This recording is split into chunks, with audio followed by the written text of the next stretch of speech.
वालेकुम दोस्तों, जैसा कि आप जानते होंगे कि पाकिस्तानी मईशत पिछले एक साल से बहुत मुश्किल दौर से गुजर रही थी, क्योंकि एक साइड पर डिफ़ॉल्ट का खतरा मंडला रहा था, दूसरी साइड पर पाकिस्तान में जो महंगाई है वो 40 से 50% हो चुकी थी। अनएम्प्लॉयमेंट ज़्यादा होने के साथ साथ पाकिस्तान में कोई इन्वेस्टमेंट भी नहीं कर रहा था, क्योंकि इंटरेस्ट रेट बहुत ज़्यादा था। पाकिस्तान का ट्रेड डेफिसिट बहुत ज़्यादा था और IMF का प्रोग्राम साइन ना होने की वजह से पाकिस्तान को कोई कंट्री कर्ज देने को तैयार नहीं था, जिससे आम बंदे की ज़िंदगी बहुत मुश्किल हो चुकी थी। लेकिन जो ही IMF ने पाकिस्तान के साथ एग्रीमेंट साइन किया कि 9 माह के लिए उन्होंने पिछले प्रोग्राम को एक्सटेंड किया और 9 माह में ताकि नई गवर्नमेंट आकर उनके साथ नया एग्रीमेंट करेगी, और जिस दिन हमारा IMF के साथ एग्रीमेंट साइन हुआ उस दिन से लेकर आज तक हर अगले दिन हमारे इंडिकेटर बेहतर होने शुरू हो गए। और उनकी बेहतरी में सबसे अहम रोल कि IMF ने एग्रीमेंट साइन किया,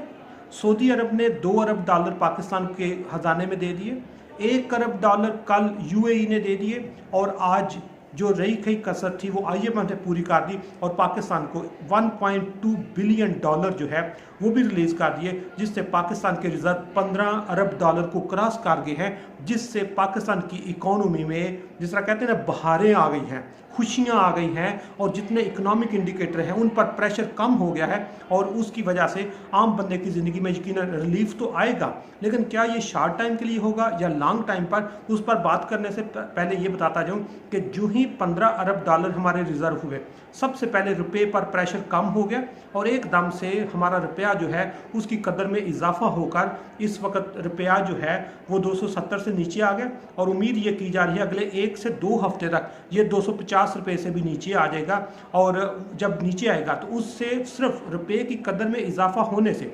पाकिस्तान में जो प्राइसेस हैं वो कंट्रोल हो जाएगी, पेट्रोल की कीमतें कम हो जाएगी, बिजली की कीमतें कम हो जाएगी, और आम जो ज़रूरियात ज़िंदगी है वो भी सस्ती हो जाएगी, क्योंकि हर चीज़ डॉलर के साथ अटैच होती है। जो ही डॉलर 315 से 250 पर आएगा तो आप समझे हर चीज़ की कीमत में कम से कम 20 से 30% वैसे ही कमी हो जाएगी, जिससे लोगों को एक बहुत अच्छा रिलीफ मिलेगा। दूसरे नंबर पर जो ही रुपया मजबूत होगा, हमारी जो स्टॉक एक्सचेंज है उसमें जो बहुत बेहतरी है, और इस वक्त वो 40 से 45 हज़ार पॉइंट को क्रॉस कर चुकी है। तीसरे नंबर पर पाकिस्तान में जो ही ये चीज़ें हो रही हैं उसके साथ जब इंपोर्ट पर पाबंदी ख़त्म होगी तो इंपोर्ट जब पाकिस्तान में आएगी, जो चीज़ों की शॉर्टेज है या बहुत सारी हमारी एक्सपोर्ट इंपोर्ट के साथ अटैच होती है, उससे हमारा ट्रेड बढ़ेगा। सिर्फ ट्रेड नहीं बढ़ेगा, जब IMF का प्रोग्राम साइन हुआ,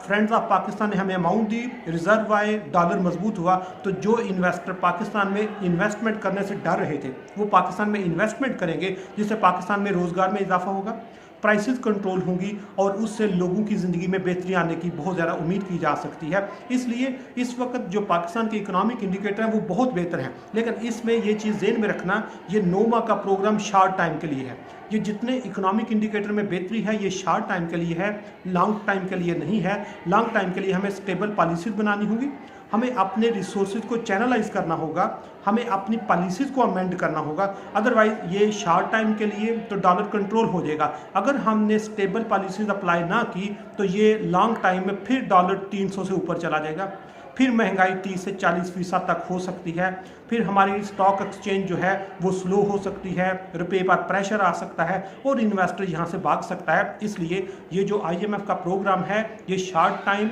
इकोनॉमी को as a booster, as a energy provider, या जिस तरह होता है ना कि एंटीबायोटिक के तौर पर है कि मरीज़ उठ के बैठ गया है लेकिन मरीज़ अभी डिस्चार्ज नहीं हुआ, अभी एमरजेंसी वार्ड में है, लेकिन उसने वो उसको कहते हैं आप रिस्क लेवल कम हो गया, डिफ़ॉल्ट का खतरा कम हो गया है, चीज़ें उसके इंडिकेटर बेहतर होने शुरू हो गए हैं, लेकिन इसको स्टेबल करने के लिए हमें स्टेबल पॉलिसीज़ लॉन्च करने की अशद ज़रूरत है।